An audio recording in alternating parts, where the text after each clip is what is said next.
Anantapuram urban Rudrampet పంచాయతీలో కూటమి అభ్యర్థి దగ్గుపాటి ప్రసాద్కు హారతులతో ఆహ్వానం పలికారు ప్రజలు. ఈ సందర్భంగా ఆయన మీడియాతో మాట్లాడుతూ రుద్రంపేట పంచాయతీలో కాలువలు, నీటి సమస్యలు, దోబీఘాట్ వంటి సమస్యలు గత 5 ఏళ్ల నుంచి ఉన్నప్పటికీ ప్రభుత్వం వాటిని పట్టించుకోకుండా అనంతపురం అభివృద్ధి చేశామంటూ కల్లబొల్లి మాటలు చెబుతున్నారన్నారు. తెలుగుదేశం అధికారంలోకి వస్తేనే ఈ సమస్యలన్నింటికీ తక్షణమే పరిష్కరిస్తామని ఓటర్ మహాశయులకు హామీ ఇచ్చారు దగ్గుపాటి ప్రసాద్.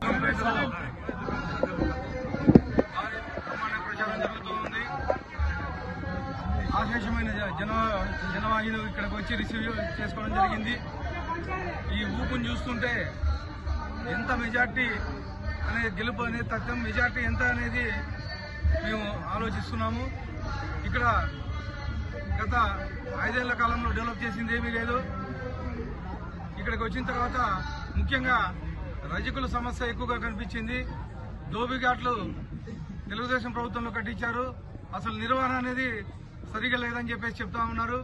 అలాగే ఇక్కడ సిమెంట్ రోడ్లు, డ్రైనేజ్ వ్యవస్థ చాలా అధ్వానంగా ఉంది. సిమెంట్ రోడ్లని కొట్టుకొని పోయినాయి. మంచినీళ్ళు సమస్య ఎక్కువ ఉంది. ఇలాంటివి కాకుండా ఇంకా చిన్న చిన్న సమస్యలు చాలా ఉన్నాయి. స్ట్రీట్ లైట్లు కానీ సరిగా పనిచేయట్లేదని చెప్పేసి చెప్తా ఉన్నారు.